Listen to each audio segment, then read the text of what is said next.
नमस्कार। आज हम वेदों के कुछ खास हिस्सों पर मतलब उनके कुछ अंशों पर एक गहरी नजर डालने वाले हैं। हाँ बिल्कुल। हमारे पास स्रोत है ऋग्वेद, यजुर्वेद, सामवेद और अथर्ववेद से। कुछ सूक्त हैं, यज्ञों के निर्देश हैं, मंत्र और कुछ रोजमर्रा के जीवन से जुड़े अभ्यास भी हैं शायद। हमारा मकसद ये समझना है कि ये ग्रंथ हमें उस प्राचीन दुनिया के बारे में क्या बताते हैं। सही। देवता, ब्रह्मांड, रस्में, लोगों की अपनी जिंदगी, इन सब को समझने की कोशिश करेंगे। तो देवताओं से शुरू करें? हाँ करते हैं। ऋग्वेद में तो बहुत सारे देवताओं का जिक्र है। अग्नि, इंद्र, वरुण, मित्र, उषा, सविता, वायु। बिल्कुल।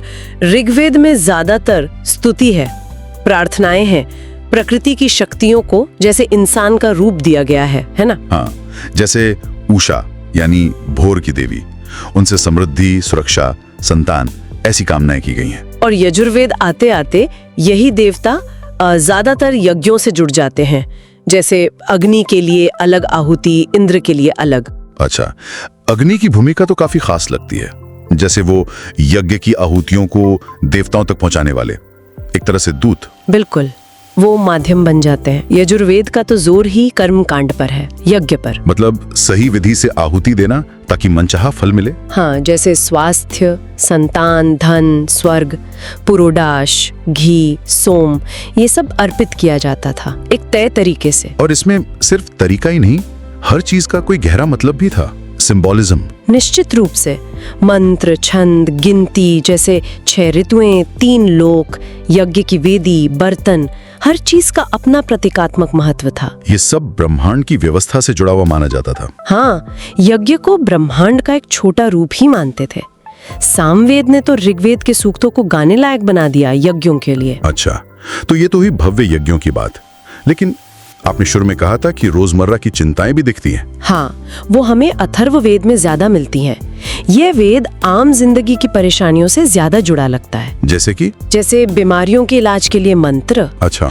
अपचित नाम की बीमारी, शायद गले की ग्रंथियों की सूजन या कुछ, जहर का असर कम करना। अरे वाह। गंजेपन का भी इलाज। हाँ। उसके लिए भी नुस्खे हैं, जड़ी बूटियों का, ताबीजों का जिक्र है। तो ये तो बहुत व्यवहारिक हो गया, सिर्फ आध्यात्मिक नहीं। और डर भी रहे होंगे, दुश्मन, बुरी ताकतें। बिल्कुल, शत्रुओं से, या जिन्हें वो यातुधान कहते थे, मतलब नुकसान पहुंचाने वाली आत्माएं या जादूगर, उनसे बचाव के मंत्र हैं। अच्छा। और दिलचस्प बात यह है कि इसमें काउंटर मैजिक भी है, मतलब किसी के किए जादू को उसी पर लौटा देना। अच्छा, जैसे वो आपने बताया था, जिसने तुम्हें बनाया उसी पर वापस जाओ। हाँ, बिल्कुल वैसा ही।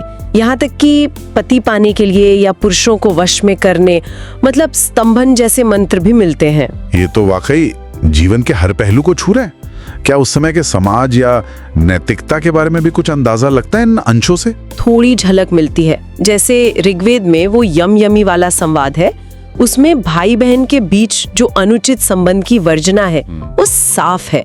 यम उसे पाप मानते हैं। और दूसरी तरफ प्रतिद्वंदियों के लिए बहुत तीव्र भावनाएं भी है। ऋग्वेद में एक सूक्त है, सपत नानाशनम, मतलब ही है प्रतिद्वंदियों का नाश। उसमें कहते हैं, मैं तुम्हें अपने पैरों तले कुचलता हूँ। ओह, काफी तीखा है। और यजुर्वेद में भी ऐसा कुछ है? हाँ, यजुर्वेद में भी दुश्मनों की पूरी तरह विनाश की कामना है। जो हमसे नफरत करता है और जिससे हम नफरत करते हैं, उसे सूखी ठूठ की तरह जला दो। तो मतलब जहाँ एक तरफ इतनी गहरी दार्शनिक बातें हैं, वहीं दूसरी तरफ ये मानवीय संघर्ष भी है। बिल्कुल। तो कुल मिलाकर देखें तो ये वेद अंश एक बड़ी मिली जुली जटिल दुनिया दिखाते हैं। भव्य स्तुति भी है, गूढ़ प्रतीकवाद भी है, और साथ ही रोज की जरूरतें, बीमारियां, डर, आपसी झगड़े और उनसे निपटने के मंत्र तंत्र भी। हाँ, ऐसा लगता है कि आध्यात्मिकता और व्यावहारिकता अलग अलग नहीं थी, बल्कि साथ साथ चलती थी। सही कहा। और ये हमें सोचने पे मजबूर करता है कि हजारों साल पहले दुनिया को, जीवन को, कर्मकांडों को समझने का जो ये तरीका था, वो आज कितना बदल गया है, या शायद किसी न किसी रूप में अब भी हमारे बीच है। इस पे सोचना काफी दिलचस्प हो सकता है। Okay, let's unpack this. Think about trying to make sense of a civilization, not through dusty museum exhibits, but through their actual words, hymns, rituals, even little spells. Yeah. We're talking about stacks of ancient texts, a real treasure trove, but also, well, a bit daunting when you want to understand what it all meant. Oh, absolutely. Right. And what's compelling is the sheer variety within these sources. I mean, we have the Rig Veda, full of these powerful hymns. Right. Then the Sama Veda, focusing more on the melodies, how they were chanted. Okay. The Yajur Veda gets into the real specifics, the details of the sacrificial rites. The practical side. Exactly. And even the Atharva Veda, which, includes charms for things like healing and love. It's this incredibly rich tapestry of beliefs and practices. And that's precisely what this deep dive is all about. Consider us your guides, sort of as we navigate this fascinating ancient library. Today, our mission, if you like, is to understand the roles and relationships of these powerful figures in the old texts. We're going to explore Agni, Indra, Soma, and, well, a few others too, seeing how they pop up and what they represent across all these different kinds of writings. And if we step back a bit, you see a world where the divine wasn't separate. It was deeply woven into everyday life. Right into the fabric of things. Exactly. These texts aren't just, abstract theological musings. They give us glimpses into everything, from these huge public ceremonies, the sacrifices, down to very personal needs like health and affection. And it's all viewed through the actions and influence of these deities. So let's dive in with Agni first, the god of fire. Even just glancing at the contents list we have from the Rig Veda here, it's striking how many hymns are dedicated just to him. It really jumps out. He clearly held a pretty central place. Absolutely. Agni's importance is hard to overstate. Across these ancient writings, he consistently appears in so many forms. He's not just the destructive power of flames we might think of first. No, he acts as this crucial link between the human world and the divine realm.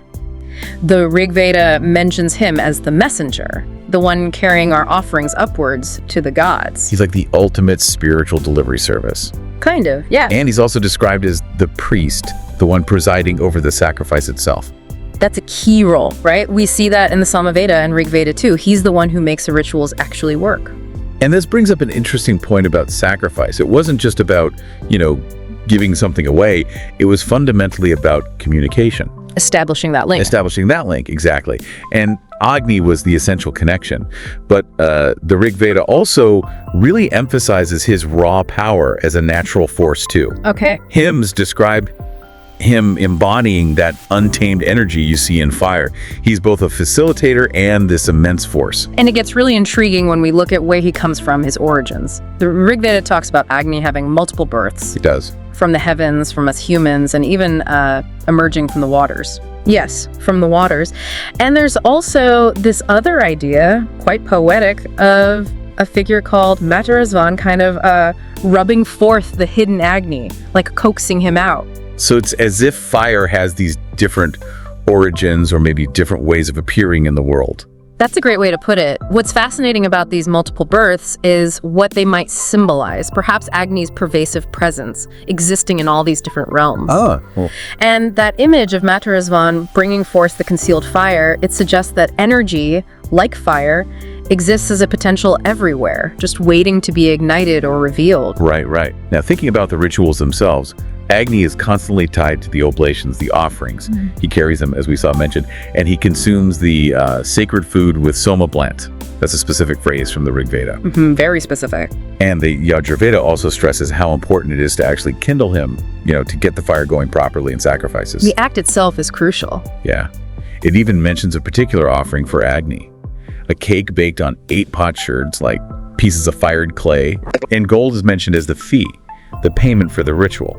These kinds of specific details really emphasize the care and the meaning embedded in these rituals. The offerings weren't just tossed in, they were carefully prescribed. And the act of starting the fire was central to actually calling upon the divine. Makes sense. And the mention of fees, like gold here, or bulls in other places for other gods, it also gives us a little glimpse into how their religious practices and maybe the economy were intertwined. Interesting connection. But Agni doesn't just receive offerings, does he? He's also shown as a protector. Yes, very much so. We find in the Rig Veda and the Atharva Veda that he wards off evil spirits, bad spells. He acts as a kind of fiery guardian. That protective role highlights a common theme you see with many deities. They offer benefits to those who worship them correctly, and they stand against harmful forces. Agni, well, with his inherent fiery nature, he's a pretty potent defense against darkness and negativity. Yeah, you'd think so. The Rig Veda even mentions him providing shelter. Providing shelter, yes. Protection in a very real sense. And then finally, for Agni, there's this concept of Agni Vaishmanara mentioned in the Yajurveda. It seems to link Agni to the year, and even the earth itself. Exactly. It sounds like Agni has this universal, almost cosmic aspect too. Precisely. Agni Vaishvanara can be seen as the universal manifestation of fire. It connects fire to the larger cycles of time, the seasons, the year, and to the very foundation of our planet. It just underscores how fundamental fire was to their whole understanding of the cosmos. Wow, okay. That's a lot packed into one deity. He's definitely multifaceted. Okay, let's switch gears then and talk about Indra. Probably one of the most famous figures from these texts. Definitely well known. He's consistently depicted as this mighty warrior and, well, the king of the gods. We see that in the Rig Veda and the Sama Veda. Indra really embodies power, strength, supreme authority, and his close connection to Soma is incredibly important. Yes, so The Rig Veda often mentions him drinking Soma to gain strength for his battles. It's portrayed almost like a ritual power-up. So Soma is like his energy drink. You could say that. The texts say the Soma juices were specifically expressed for Indra here. It was part of fueling his divine might. And he certainly puts that strength to use in his famous heroic acts, like slaying Vritra, this serpent or dragon-like being. Yes, Vritra the Obstructor. And by killing him, he releases the waters. That's a major story, right? Found all over the Rig Veda. He's the divine hero bringing order out of chaos. That myth of Indra defeating Vritra is absolutely foundational. It represents the victory of cosmic order over chaos, over obstruction. It highlights Indra's role as a liberator, bringing essential resources like water back to the world. Makes sense why that would be so central. And the Rig Veda also just generally speaks of his skill in conquering foes, overcoming enemies.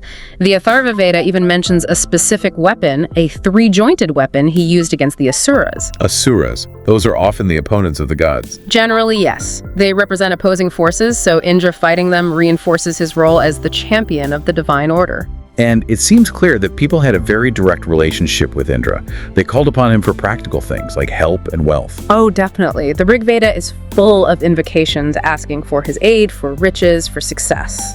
And just like with Agni, specific offerings were made to him. The Yajurveda mentions things like a cake, this time on 11 potsherds, and a bull as the payment or fee. There's even a prayer in the Rig Veda where the singer asks Indra to become his personal patron. That act of offering and praying, it really suggests a kind of reciprocal relationship. People sought Indra's favor through these rituals, through devotion, and they hoped for tangible benefits in return, his support, his protection, wealth. It underscores the very practical aspects of their religious beliefs. They weren't just abstract concepts. Not at all. Very much about life here and now. And just like Agni again, Indra also had this role of protecting his worshippers, right? That comes up in the Rig Veda too. Yes, absolutely. When you needed a strong ally, a powerful protector against enemies or dangers, Indra was the one you would turn to. He sounds like the go-to guy for defense. He was definitely seen that way. A powerful protector intervening on behalf of those who honored him. It reinforces that image of him as a benevolent, if sometimes fierce, ruler who looks after his own. Okay, so we've mentioned Soma quite a bit in relation to Indra. Let's delve into Soma itself now, because it seems like it's more than just something offered to Indra. It's a significant sacred substance in its own right. Oh, much more, yes. The Rig Veda clearly indicates that Soma held a vital, central place in their rituals, independent of Indra, though often linked. So what exactly was it? Well, that's debated, but in the texts, Soma was far more than a simple drink. It was considered to be imbued with divine power, maybe even a god itself in plant form, the very process of its preparation. How was it prepared? The texts describe it being pressed out, usually from a plant, using stones, and then poured upon the filtering cloth, likely made of wool, to purify it. These actions were ritual acts in themselves, conducted with specific chants. So the making of it was sacred too. Absolutely, and the effects attributed to Soma and what it was associated with are really interesting. Like what? Well, it's described as bringing joy, exhilaration to the gods. Gladdening the gods. Yes, and giving strength, ensuring victory in battle, not just for Indra, but generally. And of course, as we said, directly linked to Indra's power. So it was perceived as this source of divine energy. Exactly. Divine exhilaration and empowerment. It was believed that consuming it or offering it elevated both the gods and the human participants, creating this powerful connection to the spiritual realm, perhaps inducing ecstatic states. And what's also striking is how Soma is described sometimes as the father of holy hymns and even the father of the earth. Yeah. That gives it this huge creative foundational significance. It really does. Those descriptions elevate Soma beyond just a ritual substance. It's presented almost as a fundamental cosmic principle, a source of both creation and divine inspiration, especially for the poets composing the hymns. And the Yajurveda further connects it to seed and offspring, really emphasizing its life-giving, fertility-related qualities. So connected to life and growth too. Very much so. It ties into themes of fertility, continuation, vitality. The Yajurveda even mentions specific offerings made to Soma and Rudra together, aimed at regaining splendor, vitality, and securing offspring. Okay, so we've covered the big three: Agni, Indra, Soma. But beyond these, the texts are just packed with a whole host of other fascinating figures, aren't they? Oh, absolutely. A whole pantheon. Take the Maruts, for example. They seem to be linked with storms, wind, collective power. Yes, the Maruts are a group often associated with Indra. They embody the powerful dynamic forces of nature, especially storms. Their collective strength was often invoked. The Yajurveda even mentions offering a dappled heifer specifically to them. And then there's Dawn, or Usha's. She gets some beautiful hymns, doesn't she? About bringing light, chasing away darkness. Usha's is portrayed very poetically. She symbolizes renewal, hope, the cyclical nature of time, that constant promise of light overcoming darkness each day. Really lovely imagery there. Yeah. We also encounter Vayu, the wind god. He's called upon for speed, and he's also linked with Soma sometimes. Yes, Vayu represents the essential element of air, breath, the power of movement.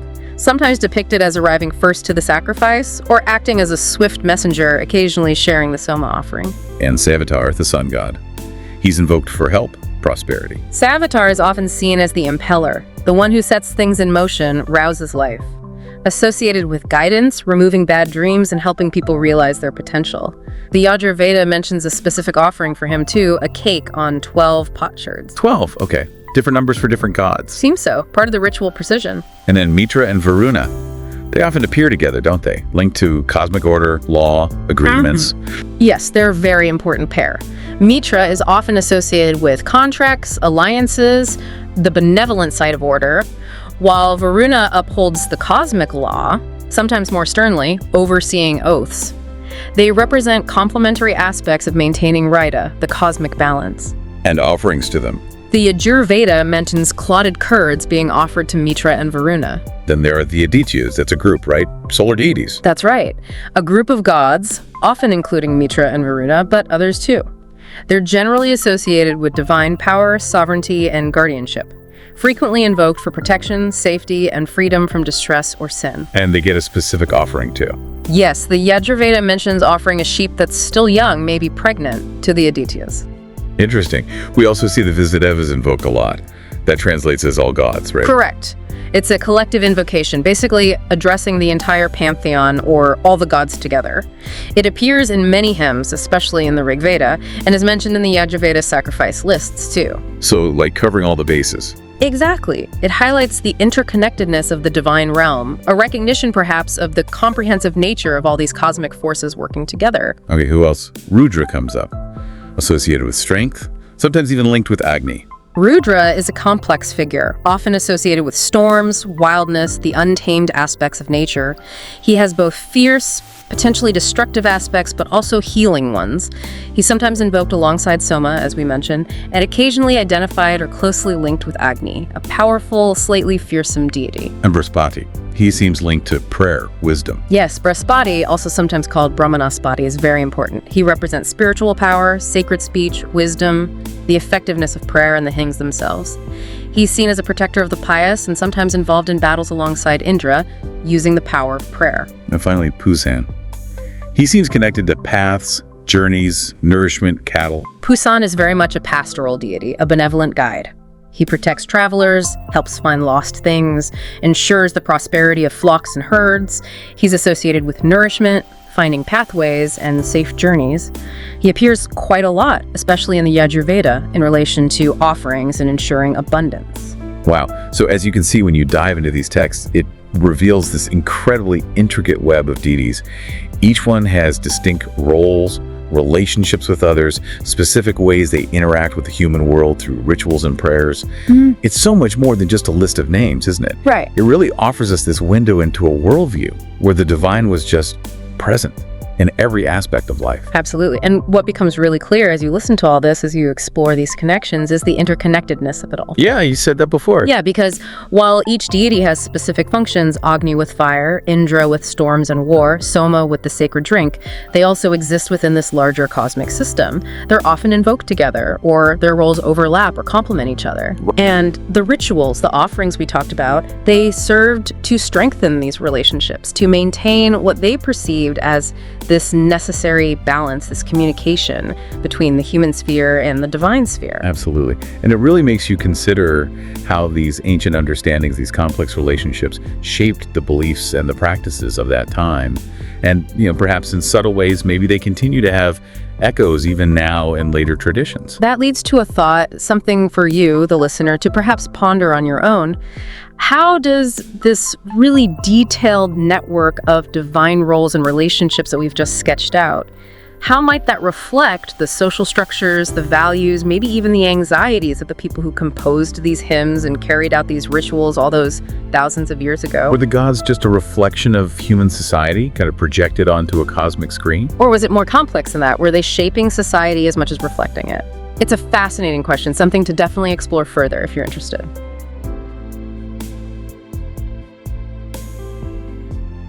ਅੱਜ ਆਪਾਂ ਕੁਝ ਬਹੁਤ ਹੀ ਪੁਰਾਣੇ ਮਤਲਬ ਹਜ਼ਾਰਾਂ ਸਾਲ ਪੁਰਾਣੇ ਗ੍ਰੰਥਾਂ ਚੋਂ ਕੁਝ ਹਿੱਸੇ ਵੇਖ ਰਹੇ ਹਾਂ। ਰਿਗਵੇਦ, ਯਜੁਰਵੇਦ, ਸਾਮਵੇਦ ਤੇ ਅਥਰਵਵੇਦ। ਹਾਂਜੀ। ਕੋਸ਼ਿਸ਼ ਕਰਾਂਗੇ ਸਮਝਣ ਦੀ ਕਿ ਉਸ ਵੇਲੇ ਦੇ ਲੋਕ ਦੁਨੀਆ ਨੂੰ ਕਿਵੇਂ ਦੇਖਦੇ ਸੀ, ਕਿਹਨਾਂ ਨੂੰ ਮੰਨਦੇ ਸੀ। ਬਿਲਕੁਲ। ਇਹ ਵੇਦ ਨਾ ਸਾਨੂੰ ਉਸ ਜ਼ਮਾਨੇ ਦੇ ਵਿਸ਼ਵਾਸ, ਉਹਨਾਂ ਦੀਆਂ ਰਸਮਾਂ, ਇਹਨਾਂ ਸਭ ਦੀ ਇੱਕ ਝਲਕ ਦਿੰਦੇ ਨੇ। ਸਿਰਫ ਧਾਰਮਿਕ ਨਹੀਂ ਮਤਲਬ। ਨਹੀਂ, ਇਹ ਉਸ ਵੇਲੇ ਦੇ ਸਮਾਜ ਦਾ ਸ਼ੀਸ਼ਾ ਵੀ ਨੇ। ਦੇਵਤਿਆਂ ਦੀ ਪੂਜਾ ਤੋਂ ਲੈ ਕੇ ਰੋਜ਼ ਦੀ ਜ਼ਿੰਦਗੀ, ਸਿਹਤ, ਸੁਰੱਖਿਆ, ਸਭ ਕੁਝ ਮਿਲਦਾ ਇਹਨਾਂ 'ਚ। ਅੱਛਾ, ਚਲੋ ਫਿਰ ਦੇਵਤਿਆਂ ਤੋਂ ਸ਼ੁਰੂ ਕਰੀਏ। ਅਗਨੀ ਦਾ ਜ਼ਿਕਰ ਤਾਂ ਬਹੁਤ ਆਉਂਦਾ ਹੈ। ਹਾਂ, ਅਗਨੀ ਬਹੁਤ ਅਹਿਮ। ਰਿਗਵੇਦ 'ਚ ਉਹਨੂੰ ਦੇਵਤਿਆਂ ਤੱਕ ਸੁਨੇਹਾ ਪਹੁੰਚਾਉਣ ਵਾਲਾ ਕਿਹਾ ਗਿਆ ਹੈ। ਯੱਗ ਦਾ ਕੇਂਦਰ ਸੀ ਅਗਨੀ। ਤੇ ਘਰ ਦਾ ਸਵਾਮੀ ਵੀ, ਮਤਲਬ ਹਰ ਘਰ 'ਚ। ਹਾਂਜੀ, ਹਰ ਘਰ 'ਚ ਜਿਹੜੀ ਘਰ ਦੀ ਅੱਗ ਹੁੰਦੀ ਸੀ ਉਹਦੀ ਬਹੁਤ ਮਹੱਤਤਾ ਸੀ। ਇੱਕ ਤਰ੍ਹਾਂ ਨਾਲ ਮਨੁੱਖ ਤੇ ਦੇਵਤਿਆਂ 'ਚ ਪੁਲ ਦਾ ਕੰਮ ਕਰਦੀ ਸੀ, ਖਾਸ ਕਰਕੇ ਯੱਗ ਵੇਲੇ। ਤੇ ਫਿਰ ਇੰਦਰ, ਉਹ ਤਾਂ ਯੋਧਾ ਦੇਵਤਾ ਸੀ। ਹਾਂ, ਇੰਦਰ ਤੂਫਾਨ, ਮੀਂਹ, ਜੰਗ ਦਾ ਦੇਵਤਾ, ਵ੍ਰਿਤਰ ਵਰਗੇ ਦੈਂਤਾਂ ਨੂੰ ਮਾਰਨ ਵਾਲਾ। ਤੇ ਉਹ ਦਸਯੂ ਕੌਣ ਸਨ ਜਿਨ੍ਹਾਂ ਦਾ ਜ਼ਿਕਰ ਆਉਂਦਾ? ਵੇਖੋ, ਦਸਯੂ ਸ਼ਬਦ ਉਹਨਾਂ ਲੋਕਾਂ ਲਈ ਵਰਤਿਆ ਗਿਆ ਜਿਨ੍ਹਾਂ ਨੂੰ ਵੈਦਿਕ ਲੋਕ ਆਪਣੇ ਦੁਸ਼ਮਣ ਜਾਂ ਬਾਹਰੀ ਸਮਝਦੇ ਸਨ। ਇੰਦਰ ਨੂੰ ਉਹਨਾਂ ਦਾ ਨਾਸ਼ ਕਰਨ ਵਾਲਾ ਤੇ ਆਰੀਅਨ ਰੰਗ ਦੀ ਰੱਖਿਆ ਕਰਨ ਵਾਲਾ ਵੀ ਕਿਹਾ ਗਿਆ। ਅੱਛਾ, ਤੇ ਉਹ ਸੋਮ ਪੀਣ ਵਾਲੀ ਗੱਲ? ਹਾਂ, ਸੋਮ ਰਸ, ਇੰਦਰ ਦੀ ਤਾਕਤ ਦਾ ਰਾਜ਼ ਬਾਰ-ਬਾਰ ਜ਼ਿਕਰ ਆਂਦਾ। ਤੇ ਸੋਮ, ਇਹ ਹੈ ਕੀ ਸੀ ਅਸਲ 'ਚ? ਕੋਈ ਪੌਦਾ? ਹਾਂ, ਇੱਕ ਖਾਸ ਪੌਦਾ ਤੇ ਉਹਦਾ ਰਸ ਬੜਾ ਪਵਿੱਤਰ ਮੰਨਿਆ ਜਾਂਦਾ ਸੀ। ਦੇਵਤਿਆਂ ਨੂੰ ਸ਼ਕਤੀ ਦਿੰਦਾ ਸੀ। ਪਹਾੜਾਂ ਤੋਂ ਲਿਆ ਕੇ ਫਿਰ ਉਹਨੂੰ ਖਾਸ ਤਰੀਕੇ ਨਾਲ ਉੱਨ ਦੀ ਛਾਨਣੀ ਚੋਂ ਕੱਢ ਕੇ ਤਿਆਰ ਕਰਦੇ ਸੀ। ਬੜਾ ਰਹੱਸਮਈ ਜਿਹਾ ਲੱਗਦਾ ਹੈਗਾ ਸੀ। ਇਹਨਾਂ ਤੋਂ ਇਲਾਵਾ ਹੋਰ ਵੀ ਦੇਵਤੇ ਸੀ, ਜਿਵੇਂ ਵਰੁਣ। ਉਹ ਰਿਤ ਵਾਲੇ? ਹਾਂਜੀ, ਬਿਲਕੁਲ। ਰਿਤ ਯਾਨੀ ਬ੍ਰਹਮੰਡੀ ਨਿਯਮ, ਸੱਚਾਈ, ਨੈਤਿਕ ਵਿਵਸਥਾ। ਵਰੁਣ ਉਹਦੇ ਰਖਵਾਲੇ ਸੀ। ਫਿਰ ਸਵੇਤਾ, ਸੂਰਜ ਦੇਵਤਾ। ਮਰੁਤ, ਤੂਫਾਨ ਦੇ ਦੇਵਤੇ। ਊਸ਼ਾ, ਸਵੇਰ ਦੀ ਦੇਵੀ, ਬੜੀ ਸੋਹਣੀ। ਵਿਸ਼ਨੂੰ ਦਾ ਵੀ ਜ਼ਿਕਰ ਹੈ। ਕਾਫੀ ਦੇਵਤੇ ਹੋ ਗਏ। ਹਾਂ, ਪਰ ਆਮ ਲੋਕ ਇਹਨਾਂ ਤੱਕ ਆਪਣੀ ਗੱਲ ਕਿਵੇਂ ਪਹੁੰਚਾਉਂਦੇ ਸੀ? ਮਤਲਬ ਕੁਝ ਮੰਗਣਾ ਹੋਵੇ? ਉਹਦੇ ਲਈ ਸੀ ਯੱਗ। ਅੱਛਾ, ਯੱਗ। ਹਾਂ, ਬਲੀਦਾਨ ਜਾਂ ਭੇਟਾ? ਹਾਂਜੀ, ਦੇਵਤਿਆਂ ਨਾਲ ਸੰਪਰਕ ਦਾ ਮੁੱਖ ਤਰੀਕਾ। ਯਜੁਰਵੇਦ ਤਾਂ ਭਰਿਆ ਪਿਆ ਹੈ ਇਹਨਾਂ ਦੇ ਵੇਰਵਿਆਂ ਨਾਲ। ਜਿਵੇਂ ਕੋਈ ਉਦਾਹਰਣ? ਜਿਵੇਂ ਜੇ ਕਿਸੇ ਨੂੰ ਪਿੰਡ ਚਾਹੀਦਾ ਹੈ ਤਾਂ ਉਹ 11 ਬਰਤਨਾਂ ਤੇ ਬਣਿਆ ਕੋਈ ਖਾਸ ਕੇਕ ਭੇਟ ਕਰਦਾ। ਤਿੱਖੇ ਤੀਰਾਂ ਲਈ, ਤਾਕਤ ਲਈ, ਸਭ ਲਈ ਵੱਖ-ਵੱਖ ਭੇਟਾਵਾਂ। ਤੇ ਫਿਰ ਪੁਜਾਰੀ ਨੂੰ ਦਕਸ਼ਣਾ ਵੀ? ਹਾਂ, ਬਿਲਕੁਲ। ਦਕਸ਼ਣਾ ਦਾ ਵੀ ਪੂਰਾ ਹਿਸਾਬ ਕਿਤਾਬ ਸੀ। ਕਿਸ ਦੇਵਤੇ ਲਈ ਸੋਨਾ, ਕਿਸ ਲਈ ਗਾਂ, ਕਿਸ ਲਈ ਬਲਦ। ਪੂਰਾ ਵਿਵਸਥਿਤ ਕੰਮ ਸੀ। ਤੇ ਉਹ ਅਸ਼ਵਮੇਧ, ਘੋੜੇ ਦੀ ਬਲੀ, ਉਹਦਾ ਕੀ ਖਾਸ ਮਹੱਤਵ ਸੀ? ਅਸ਼ੂਮੇਧ ਤਾਂ ਬਹੁਤ ਵੱਡਾ ਯੱਗ ਸੀ ਜੀ। ਆਮ ਤੌਰ ਤੇ ਰਾਜੇ ਕਰਦੇ ਸੀ, ਆਪਣੀ ਤਾਕਤ ਦਿਖਾਉਣ ਲਈ, ਆਪਣੇ ਰਾਜ ਦੀਆਂ ਹੱਦਾਂ ਪੱਕੀਆਂ ਕਰਨ ਲਈ। ਇਹ ਸਿਰਫ ਬਲੀ ਨਹੀਂ ਸੀ, ਸ਼ਾਹੀ ਸ਼ਕਤੀ ਦਾ ਪ੍ਰਦਰਸ਼ਨ ਸੀ। ਸਮਝ ਗਈ, ਮਤਲਬ ਧਰਮ ਤੇ ਰਾਜਨੀਤੀ ਜੁੜੇ ਹੋਏ ਸੀ। ਬਿਲਕੁਲ। ਇਹਨਾਂ ਰਸਮਾਂ ਤੋਂ ਇਲਾਵਾ ਕੁਦਰਤ ਦੀ ਪੂਜਾ ਬਾਰੇ ਵੀ ਹੈ ਨਾ? ਜਿਵੇਂ ਊਸ਼ਾ ਦਾ ਜ਼ਿਕਰ ਕੀਤਾ ਤੁਸੀਂ, ਸਵੇਰ ਦੀ ਦੇਵੀ। ਹਾਂ, ਕੁਦਰਤੀ ਸ਼ਕਤੀਆਂ ਦੀ ਬਹੁਤ ਪੂਜਾ ਸੀ। ਊਸ਼ਾ ਦਾ ਵਰਣਨ ਬੜਾ ਖੂਬਸੂਰਤ ਹੈ ਰਿਗਵੇਦ 'ਚ। ਸੂਰਜ ਸਵਿਤਾ, ਜੀਵਨ ਦੇਣ ਵਾਲਾ, ਧਰਤੀ ਪ੍ਰਿਥਵੀ ਸਭ ਦਾ ਆਧਾਰ। ਇੱਕ ਤਰ੍ਹਾਂ ਨਾਲ ਉਹਨਾਂ ਦੀ ਕੁਦਰਤ ਤੇ ਨਿਰਭਰਤਾ ਵੀ ਦੱਸਦਾ ਹੈ। ਹਾਂਜੀ, ਤੇ ਸ਼ਰਧਾ ਵੀ। ਉਹ ਇਹਨਾਂ ਸ਼ਕਤੀਆਂ 'ਚ ਦਿਵਤਾ ਦੇਖਦੇ ਸੀ ਤੇ ਰਿਤ ਦੇ ਸਿਧਾਂਤ ਰਾਹੀਂ ਇਹਨਾਂ 'ਚ ਇੱਕ ਨਿਯਮ, ਇੱਕ ਵਿਵਸਥਾ ਵੀ ਮਹਿਸੂਸ ਕਰਦੇ ਸੀ। ਅੱਛਾ, ਹੁਣ ਚਲੀਏ ਅਥਰਵ ਵੇਦ ਵੱਲ। ਇਹ ਥੋੜਾ ਵੱਖਰਾ ਲੱਗਦਾ ਹੈ, ਜਿਵੇਂ ਰੋਜ਼ ਦੀਆਂ ਚਿੰਤਾਵਾਂ ਬਾਰੇ ਜ਼ਿਆਦਾ ਹੋਵੇ। ਹਾਂ, ਇਹਦੇ 'ਚ ਨਾ ਰੋਜ਼ਾਨਾ ਜ਼ਿੰਦਗੀ ਦੀਆਂ ਮੁਸ਼ਕਿਲਾਂ ਦਾ ਹੱਲ ਲੱਭਣ ਤੇ ਜ਼ਿਆਦਾ ਜ਼ੋਰ ਹੈ। ਬਿਮਾਰੀ, ਦੁਸ਼ਮਣ, ਕੋਈ ਬੁਰੀ ਨਜ਼ਰ। ਮਤਲਬ ਜਾਦੂ ਟੂਣੇ, ਮੰਤਰ। ਹਾਂ, ਕਾਫੀ ਕੁਝ ਹੈ। ਦੁਸ਼ਮਣਾਂ ਤੋਂ, ਬਿਮਾਰੀਆਂ ਤੋਂ, ਜਾਦੂ ਤੋਂ ਬਚਣ ਲਈ ਤਾਵੀਜ਼ ਪਾਉਣ ਦਾ ਜ਼ਿਕਰ ਹੈ, ਜਿਵੇਂ ਇੱਕ ਸਰਕਤਿਆ ਤਾਵੀਜ਼। ਤੇ ਇਲਾਜ ਵਗੈਰਾ? ਹਾਂ, ਬਹੁਤ ਸਾਰੀਆਂ ਜੜੀ ਬੂਟੀਆਂ ਦਾ ਜ਼ਿਕਰ ਹੈ ਬਿਮਾਰੀਆਂ ਦੇ ਇਲਾਜ ਲਈ। ਤੇ ਮਜ਼ੇ ਦੀ ਗੱਲ ਇਹ ਹੈ ਕਿ ਉਹ ਮੰਨਦੇ ਸੀ ਕਿ ਸੂਰ ਤੇ ਨਿਓਲੇ ਵਰਗੇ ਜਾਨਵਰਾਂ ਨੂੰ ਵੀ ਇਹਨਾਂ ਬੂਟੀਆਂ ਦਾ ਪਤਾ ਹੁੰਦਾ। ਸੱਚੀ? ਵਾਹ। ਤੇ ਲੜਾਈ ਝਗੜੇ ਬਾਰੇ? ਆ ਜੰਗ 'ਚ ਜਿੱਤ ਲਈ ਇੰਦਰ ਵਰਗੇ ਦੇਵਤਿਆਂ ਨੂੰ ਪ੍ਰਾਰਥਨਾਵਾਂ ਨੇ। ਦੁਸ਼ਮਣਾਂ ਨੂੰ ਹਰਾਉਣ ਲਈ ਕੋਈ ਖਾਸ ਹਥਿਆਰ ਜਾਂ ਮੰਤਰ, ਤ੍ਰਿਸ਼ਮਤੀ ਦਾ ਵੀ ਜ਼ਿਕਰ ਆਉਂਦਾ ਹੈ। ਤਾਂ ਇਹ ਸਭ ਦਿਖਾਉਂਦਾ ਹੈ ਕਿ ਉਹ ਲੋਕ ਸਿਰਫ ਵੱਡੇ-ਵੱਡੇ ਫਲਸਫਿਆਂ 'ਚ ਹੀ ਨਹੀਂ ਸੀ, ਸਗੋਂ ਆਪਣੀ ਰੋਜ਼ ਦੀ ਜ਼ਿੰਦਗੀ ਦੀਆਂ ਮੁਸ਼ਕਿਲਾਂ ਨਾਲ ਵੀ ਜੂਝ ਰਹੇ ਸੀ ਤੇ ਉਹਨਾਂ ਤੇ ਹੱਲ ਲੱਭ ਰਹੇ ਸੀ। ਬਿਲਕੁਲ। ਰਸਮਾਂ, ਪ੍ਰਾਰਥਨਾਵਾਂ, ਤਾਵੀਜ਼, ਜੜੀ ਬੂਟੀਆਂ, ਹਰ ਤਰੀਕਾ ਵਰਤਦੇ ਸੀ। ਤਾਂ ਕੁੱਲ ਮਿਲਾ ਕੇ ਇਹ ਵੇਦ ਸਾਨੂੰ ਇੱਕ ਅਜਿਹੀ ਦੁਨੀਆ 'ਚ ਲੈ ਜਾਂਦੇ ਨੇ ਜਿੱਥੇ ਲੋਕ ਇੱਕ ਪਾਸੇ ਬ੍ਰਹਿਮੰਡ ਦੀਆਂ ਵੱਡੀਆਂ ਸ਼ਕਤੀਆਂ ਨੂੰ ਸਮਝਣ ਦੀ ਕੋਸ਼ਿਸ਼ ਕਰ ਰਹੇ ਸੀ। ਹਾਂਜੀ। ਉਹਨਾਂ ਨਾਲ ਯੱਗਾਂ ਰਾਹੀਂ ਰਿਸ਼ਤਾ ਬਣਾ ਰਹੇ ਸੀ ਤੇ ਦੂਜੇ ਪਾਸੇ ਰੋਜ਼ ਦੀਆਂ ਮੁਸੀਬਤਾਂ ਤੋਂ ਬਚਣ ਦੇ ਜੁਗਾੜ ਵੀ ਕਰ ਰਹੇ ਸੀ। ਸਹੀ ਗੱਲ ਹੈ।